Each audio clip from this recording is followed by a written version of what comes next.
പ്രദീപ് മേച്ചേരി. ഇന്ന് പറയാൻ പോണ കഥയുടെ പേര് കോക്കര നമ്പൂതിരിയുടെ വിഷചികിത്സാ പാഠവം. അപ്പോൾ ആദ്യം അവർക്ക് വിഷചികിത്സ എങ്ങനെ ഉണ്ടായി എന്നുള്ളതിനെ കുറിച്ചുള്ള കഥയാണ് ആദ്യം പറയാൻ പോണത്. അപ്പോൾ കുന്നത്തുനാട് താലൂക്കിലെ ചെമ്മനാട് പകുതിയിൽ പുത്തൻകുരിശ് എന്ന് പറഞ്ഞ സ്ഥലത്താണ് ഈ കോക്കര ഇല്ലം സ്ഥിതി ചെയ്യുന്നത്. ഇപ്പം പല ആൾക്കാരും പല ദിക്കിലേക്ക് മാറിയിട്ടും പല ദിക്കിലൊക്കെ ഉണ്ട്. അപ്പം അവർ പഴയ കാലം മുതൽക്ക് തന്നെ ദാനധർമ്മങ്ങൾ ചെയ്യാനും അതേപോലെ ഇപ്പോൾ വഴിവക്കിലൊക്കെ മരങ്ങൾ വെച്ച് പിടിപ്പിക്കാൻ, അപ്പോൾ വെയിലത്തൊക്കെ ആൾക്കാർ നടന്നല്ലേ അന്നത്തെ കാലത്ത് ആൾക്കാർ യാത്ര ചെയ്യുക. അപ്പോൾ അവർക്ക് വെയിൽ കൊള്ളാതിരിക്കാൻ ധാരാളം മരങ്ങൾ, ചോലമരങ്ങളൊക്കെ വെച്ച് പിടിപ്പിക്കുക. പിന്നെ വഴിയിൽ തണ്ണീർ പന്തൽ, ആൾക്കാർക്ക് വെള്ളം കുടിക്കാൻ വഴിയിൽ തണ്ണീർ പന്തലൊക്കെ കെട്ടി വരുന്ന വഴിയാത്രക്കാർക്ക് വെള്ളം കൊടുക്കുക. ഇങ്ങനെയുള്ള അനവധി ധാർമ്മികമായിട്ടുള്ള പ്രവൃത്തികൾ ചെയ്യുന്ന ഒരു കുടുംബമാണ്. അതേപോലെ ഇപ്പം ഇല്ലത്തിൽ ചെന്ന ആരൊക്കെയായാലും എപ്പോഴായാലും ഭക്ഷണം വെച്ച് കൊടുക്കാൻ ആ ഇല്ലത്തുള്ളവർക്ക് വലിയ താല്പര്യമാണ്. എല്ലാവരും കഴിച്ചു പോകണം എന്നുള്ള അങ്ങനെ നിർബന്ധമുള്ള ഒരു കുടുംബമാണ്. അപ്പം ആദ്യകാലത്തൊന്നും ഇവർക്ക് വിഷചികിത്സ ഒന്നും ഉണ്ടായിരുന്നില്ല. അപ്പം അങ്ങനെ ഇരിക്കണ ഒരു കാലത്ത് പരദേശത്തു നിന്ന് ഒരു ബ്രാഹ്മണൻ ഇങ്ങനെ വഴിയാത്രയിൽ നടന്നു വരികയാണ്. അങ്ങനെ നടന്നു വരുമ്പോൾ അദ്ദേഹത്തിന് നടന്ന് വയ്യാണ്ടി ഒരു നിലയ്ക്കും ഇനി ഒരടി നടക്കാൻ വയ്യ. അപ്പം ഈ കോക്കര ഇല്ലത്തിൻ്റെ എത്തിയപ്പോൾ അവിടെ പുറത്ത് ജോലി ചെയ്യുന്ന ആൾക്കാരൊക്കെ ഉണ്ട്. അപ്പം അവരോട് ചോദിച്ചു, ഇത്തിരി ഭക്ഷണം എന്തെങ്കിലും കഴിക്കണില്ലെങ്കിൽ ഞാനിപ്പോൾ വീഴും, അത്ര വയ്യാണ്ടിരിക്കുകയാണ്. അപ്പം അവർ പറഞ്ഞു, ഇവിടെയുള്ള നമ്പൂതിരിമാരെല്ലാം ദ്വാദശിയായിട്ട് പോയിരിക്കുകയാണ്, അപ്പോൾ ഇന്നിവിടെ ഭക്ഷണമൊന്നും വെച്ചിട്ടില്ല എന്നാണ് തോന്നണേ എന്നൊക്കെ പറഞ്ഞു. അപ്പോൾ അദ്ദേഹം പറഞ്ഞു, ഞാനിപ്പോൾ ഒരു നിലയ്ക്ക് എനിക്ക് നടക്കാനോ ഒന്നും വയ്യ. അപ്പം നിങ്ങളൊരു കാര്യം ചെയ്തോളൂ, ആ അത്തേമാരോട് അല്ലെങ്കിൽ അവിടുത്തെ സ്ത്രീകളായിട്ടുള്ള ആരെങ്കിലും ഉണ്ടെങ്കിൽ അവരോട് പറയൂ, ഇങ്ങനെ ഒരു ബ്രാഹ്മണൻ വന്നിട്ടുണ്ടെന്ന് പറയാൻ പറഞ്ഞു. അപ്പോൾ അവർ പോയി പറഞ്ഞു. അപ്പോൾ അകത്ത് ഉള്ള അവർ പറഞ്ഞു, നിങ്ങളൊരു കാര്യം അദ്ദേഹത്തോട് കുളിച്ച് വരാൻ പറയൂ. എന്നിട്ട് അപ്പോൾ അദ്ദേഹം വേഗം കുളത്തിൽ പോയി വേഗം കുളിക്കാനൊന്നും വയ്യെങ്കിലും വേഗം പോയി കുളിച്ച് വന്ന് അവിടെ എത്തിയപ്പോൾ അത്യാവശ്യം നിത്യകർമ്മങ്ങളൊക്കെ കഴിഞ്ഞ് വന്നപ്പോൾ അപ്പോഴേക്കും അവിടെ കുറച്ച് ചോറ്, തൈര്, ഉപ്പിലിട്ടത്, ചമ്മന്തി ഇലക്കുമായിട്ട് എന്തോ കഴിക്കാൻ. അപ്പം അദ്ദേഹത്തിന് ഈ യാത്രയുടെ ക്ഷീണവും വയ്യായി എല്ലാം ഊണ് കഴിഞ്ഞാൽ അപ്പം തന്നെ തിരിച്ചു പോകാമെന്ന് വിചാരിച്ചു. പക്ഷെ അവിടെ ഒന്ന് ഒത്തിരി 2 മിനിറ്റ് കിടന്നപ്പോഴേക്കും അദ്ദേഹം അങ്ങോട്ട് ഉറങ്ങിപ്പോയിപ്പോൾ പിന്നെ നോക്കുമ്പോൾ വൈകുന്നേരം സന്ധ്യാവാറായി. അപ്പോഴേക്കും അവിടെ പുറത്ത് പോയിട്ടുള്ള നമ്പൂരിമാരൊക്കെ വന്നു. അപ്പോൾ അവർ പറഞ്ഞു, ഒരു കാര്യം ചെയ്തു, എന്തായാലും ഇനി രാത്രി പോയാൽ എത്തേണ്ട ദിക്കിൽ എത്തില്ലല്ലോ, ഇന്ന് രാത്രി ഇവിടെ കൂടി നാളെ കാലത്ത് ഇവിടുന്ന് അങ്ങോട്ട് പോവാം എന്ന് പറഞ്ഞു. അപ്പോൾ അദ്ദേഹത്തിന് രാത്രിത്തെ ഭക്ഷണവും എല്ലാം സുഖമായിട്ടൊക്കെ കഴിഞ്ഞു. അപ്പോൾ അദ്ദേഹമായിട്ട് അവിടുത്തെ നമ്പൂതിരി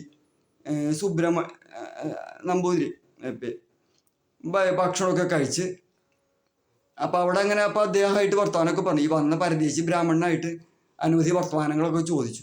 അപ്പോൾ ഈ ഇല്ലത്തെ നമ്പൂതിരി നന്നായിട്ട് ദാനധർമ്മങ്ങളൊക്കെ താല്പര്യമുള്ള ആളാണ് എന്നൊക്കെയുള്ളതൊക്കെ ഈ പരദേശി ബ്രാഹ്മണന് മനസ്സിലായി. അപ്പോൾ അതേപോലെ ഈ പരദേശി ബ്രാഹ്മണന് പ്രത്യേകിച്ച് ഒരു ഇല്ലോ കുടുംബമൊന്നും ഇല്ല, ഇങ്ങനെ പല ദിക്കിലേക്ക് യാത്ര ചെയ്യുക, അങ്ങനെയാണ് ഇയാളൊരു സമ്പ്രദായം.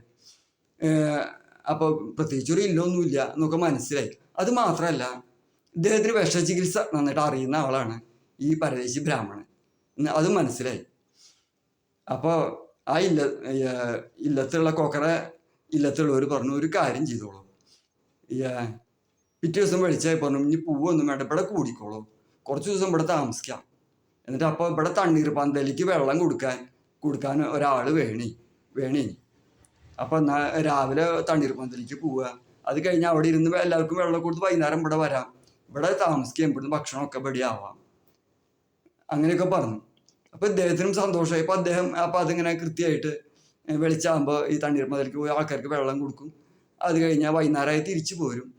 അപ്പോൾ ഈ കോക്കര ഇല്ലത്തെ നമ്പൂതിരിക്ക് ഒരു മകനുണ്ട്. അപ്പോൾ ആ മകൻ ഒരു ദിവസം ചോദിച്ചു, എനിക്ക് വിഷവൈദ്യം ഒന്ന് പഠിക്കണം എന്നുണ്ട്, നല്ല ആഗ്രഹമുണ്ട്. അപ്പോൾ ഈ വന്ന പരദേശി നമ്പൂതിരി പറഞ്ഞു, അത് കേരള ബ്രാഹ്മണർക്ക് ഒരു കാര്യം ചെയ്യാനൊരു ധൈര്യം ഇല്ല, അപ്പം അതൊന്നും അങ്ങനെ പഠിക്കാൻ പറ്റില്ല എന്നൊക്കെ പറഞ്ഞു. പിന്നെ ഇടയ്ക്കിടയ്ക്ക് ഈ സുബ്രഹ്മണ്യ നമ്പൂതിരി എന്നാണ് ഈ കുട്ടിയുടെ പേര്. അപ്പം അയാൾ പിന്നെ ഇങ്ങനെ ഇടയ്ക്കിടയ്ക്ക് ചോദിക്കും. ഒരു ദിവസം ഇദ്ദേഹം ഈ തണ്ണീർപ്പന്തലേക്ക് പോകാറായപ്പോൾ ഈ സുബ്രഹ്മണ്യ നമ്പൂതിരി ഞാനും കൂടെയുണ്ട്, എന്നിട്ട് തണ്ണീർപ്പന്തലേക്ക് ഞാനും കൂടെയുണ്ട്, എനിക്ക് എന്തായാലും വിഷവൈദ്യം പഠിക്കണം. അപ്പം അങ്ങനെ അവിടെ ചെന്നപ്പോൾ ഇപ്പം ഇദ്ദേഹത്തിനും ഒരു നിവൃത്തിയില്ലാണ്ട്. അപ്പം അദ്ദേഹം പറഞ്ഞു, ഒരു കാര്യം ചെയ്യൂ, തണ്ണീർപ്പന്തലിൻ്റെ അടുത്ത് ഒരു കാട് പോലൊരു സ്ഥലമുണ്ട്, അപ്പോൾ അവിടെ കാണിച്ചു കൊടുത്തു, അവിടെ ഒരു പെരുമ്പാമ്പ് കിടക്കുന്നുണ്ട്, അതിനെ പിടിച്ചുകൊണ്ടിരും, എന്നാൽ ഞാൻ വിഷവൈദ്യമൊക്കെ പഠിപ്പിക്കാം. അപ്പോൾ ഇദ്ദേഹം വേഗം എന്നാൽ ശരി എന്ന് പറഞ്ഞാൽ അങ്ങനെ പോയി ഒരു തോർത്തും കൊണ്ടുകൊണ്ട് ഈ പാമ്പിനെ കെട്ടി വരിഞ്ഞു. അപ്പോൾ പാമ്പ് ഒരു നിലയ്ക്കും പിടിവിടുന്നില്ല, ഇയാളെ ചുറ്റാനൊക്കെ തുടങ്ങി.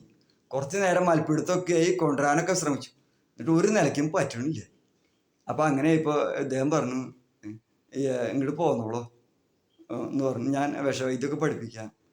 എന്നിട്ട് അദ്ദേഹം പറഞ്ഞു, അപ്പം അങ്ങോട്ട് ഒന്ന് നോക്കി നോക്കൂ. നോക്കിയപ്പോൾ അതൊരു കുരുത്തോലയാണ്.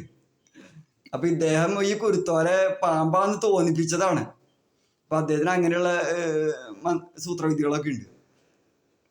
അപ്പം അങ്ങനെ അതിനുശേഷം പിന്നെ പിറ്റേ ദിവസം മുതൽക്ക് ഈ സുബ്രഹ്മണ്യൻ നമ്പൂതിരി വന്നിട്ടുള്ള പരദേശി ബ്രാഹ്മണ കഥകൾ ഈ വിഷവൈദ്യമൊക്കെ പഠിപ്പിച്ചു തുടങ്ങി. അപ്പം അങ്ങനെ കുറേശ്ശെ പഠിച്ച് അപ്പോഴേക്കും കുറച്ച് കാലം കഴിഞ്ഞപ്പോൾ നല്ലൊരു വിഷവൈദ്യനായി. അപ്പം അങ്ങനെ വിഷവൈദ്യനായിട്ടിരിക്കുന്ന കാലത്ത് ഒരു ദിവസം ഇല്ലത്ത് കുറച്ച് പാമ്പാട്ടികളൊക്കെ വന്നു ഊണ് കഴിക്കണമെന്ന് പറഞ്ഞു. അപ്പോൾ ഊണ് കഴിക്കണമെന്ന് പറഞ്ഞാൽ പിന്നെ അവർക്ക് എന്തായാലും കൊടുത്തേ പറ്റൂ. അപ്പോൾ അവർ ഊണ് കഴിക്കാം. അപ്പോൾ ഊണ് കഴിക്കണതിൻ്റെ ഇടയിൽ ഇവരെന്ത് ചെയ്തെന്ന് വെച്ചാൽ കുറേ പാമ്പുകളെ ഇല്ലത്തേക്ക് അങ്ങോട്ട് വിട്ടു. ഇവരേൽ പാമ്പുണ്ടാവുമല്ലോ. അപ്പോൾ ഇല്ലത്ത് നിറയെ പാമ്പ്. അയ്യോ, അപ്പോൾ ഇവർക്ക് ആകെ വിഷമായി. അപ്പം നമ്പൂതിരിക്കാണെച്ചാൽ വിഷവൈദ്യക്കാരാണ്, സുബ്രഹ്മണ്യ നമ്പൂതിരിക്കാണെച്ചാൽ അങ്ങോട്ട് വിഷമായി. ഇതെല്ലായിരിക്കും പാമ്പ്. അപ്പോൾ അദ്ദേഹം ആകാശത്തേക്ക് നോക്കി അങ്ങോട്ട് ജപിച്ചപ്പോൾ കുറേ ഉറുമ്പും കൂട്ടം അങ്ങോട്ട് വന്ന് ഈ പാമ്പിനൊക്കെ അങ്ങോട്ട് പൊതിഞ്ഞു. അവസാനം പാമ്പിന് ഒരു നിലയ്ക്കും അനങ്ങാൻ പറ്റാണ്ടി. എന്നിട്ട് പിന്നെ അദ്ദേഹം വേറെ കുറച്ച് ഗരുഡൻ്റെ മന്ത്രമൊക്കെ ജപിച്ച് വന്നപ്പോഴേക്കും കുറെ പരുന്ത് വന്ന് ഈ പാമ്പിനൊക്കെ കൊത്തിക്കൊണ്ടുപോയി. അപ്പോൾ ഈ പാമ്പാട്ടി വിചാരിച്ച എന്നാ ഒരു പണി കൊടുക്കാം എന്ന് പറഞ്ഞിട്ട് അതിന് അപ്പോൾ അവര് കുറച്ച് കഴിഞ്ഞപ്പോഴേക്കും ഇദ്ദേഹം ഒന്ന് മാറിയപ്പോഴേക്കും അവരൊന്നും കാണാനില്ല. അപ്പോൾ അവിടുത്തെ വാര്യക്കാരനോട് പറഞ്ഞു, ഒന്ന് അന്വേഷിച്ച് നോക്കൂ അവരെവിടെയാ. അപ്പോൾ അവർ പറമ്പിലൊക്കെ നോക്കിയപ്പോൾ ഇദ്ദേഹത്തിന് ഇല്ലാത്തൊരു കുളമുണ്ട്. കുളത്തിലിരുന്നിട്ട് ഇദ്ദേഹം കുളത്തിൽ ഒരു കഴുത്തോളം വെള്ളം ഇങ്ങനെ കുടിക്കുന്നുണ്ട്. കുടിക്കണതിനനുസരിച്ച് ഇദ്ദേഹത്തിൻ്റെ ഈ പാമ്പാട്ടിയുടെ വയറൊക്കെ അങ്ങനെ വീർക്കുന്നുണ്ട്. അപ്പോൾ ഇതൊക്കെ കണ്ടു. അപ്പോൾ ഇങ്ങനെ ചെന്ന് പറഞ്ഞു. അപ്പോൾ എന്ത് ചെയ്തു വെച്ചാൽ ഈ കോക്കര നമ്പൂതിരി കുറച്ച് ജപമൊക്കെ കഴിഞ്ഞ് വന്ന് ഇങ്ങനെ മൂത്രമൊഴിച്ച് തുടങ്ങി. ഒരിക്കലും മൂത്രമൊഴിച്ച് എത്രയും നിർത്തിയിട്ടും മൂത്രമൊഴിക്കില്ല. ഇയാൾ വെള്ളം കുടിക്കുക, ഇദ്ദേഹം മൂത്രമൊഴിക്കുക. അപ്പോൾ കുറച്ച് കഴിയുമ്പോൾ അദ്ദേഹം പറഞ്ഞു, ഞാൻ ഒന്ന് ഊണ് കഴിച്ചിട്ട് വരാം, താൻ ഇവിടെ വന്നിരുന്ന് മൂത്രമൊഴിക്കുക എന്ന് പറഞ്ഞിട്ട് വാര്യക്കാരനെ പിടിച്ചിരുത്തി മൂത്രമൊഴിച്ച് തുടങ്ങി. പിന്നെ വാര്യക്കാരൻ അവിടെ ഇരുന്ന് മൂത്രമൊഴിച്ചുകൊണ്ടേ ഇരിക്കുകയാണ്. ഇദ്ദേഹം ഊണ് കഴിച്ച് വന്നു. എന്നിട്ട് ഊണ് കഴിച്ച് വന്നിട്ട് അവിടെയൊക്കെ പോയി നടന്നപ്പോൾ ഒരു ഈർക്കിൽ കിട്ടിയപ്പോൾ ഈ ഈർക്കിലെടുത്ത് വാഴയമ്മ ഒരു കുത്തി. ഈ ഈർക്കിലിൻ്റെ വാഴയമ്മ കുത്തി വെച്ചു. അപ്പോൾ എന്നിട്ട് പറഞ്ഞു വാര്യക്കാരൻ, ഇനി താൻ എന്നിട്ട് പോന്നപ്പോൾ പിന്നെ ഈ വാഴയെ കൂടെ ഈ വെള്ളം ഇങ്ങനെ വന്നോളൂ. ഇയാൾ വെള്ളം കുടിക്കുക, വാഴയിൽ കൂടെ വെള്ളം വരിക. എന്നിട്ട് ആ പാമ്പാട്ടിയോട് പറഞ്ഞു, ദൈവത്തിൻ്റെ ഒരനുഗ്രഹം കൊണ്ട് ഞാനും മരിച്ചില്ല, താനും മരിച്ചില്ല, വാഴയിൽ കൂടെ ഇങ്ങനെ വെള്ളം പോകുന്നുണ്ട് എന്ന് പറഞ്ഞു. ഇത് കേട്ടതോടുകൂടി അയാൾ പിന്നെ വെള്ളത്തിൽ നിന്ന് കയറി പോന്നു. അപ്പോൾ കോക്കര നമ്പൂതിരിയോട് കളിച്ച കളി നടക്കില്ല എന്ന് അങ്ങനെ മനസ്സിലായി. ഇതാണ് കഥ. അപ്പോൾ ഇത് കേട്ട് ഇഷ്ടപ്പെട്ടു എന്ന് വെച്ചാൽ ചാനൽ സബ്സ്ക്രൈബ് ചെയ്യാത്തവരാണെങ്കിൽ സബ്സ്ക്രൈബ് ചെയ്യുക. അതേപോലെ അഭിപ്രായങ്ങളുണ്ടെങ്കിൽ രേഖപ്പെടുത്തുക. അപ്പോൾ എല്ലാവർക്കും നമസ്കാരം.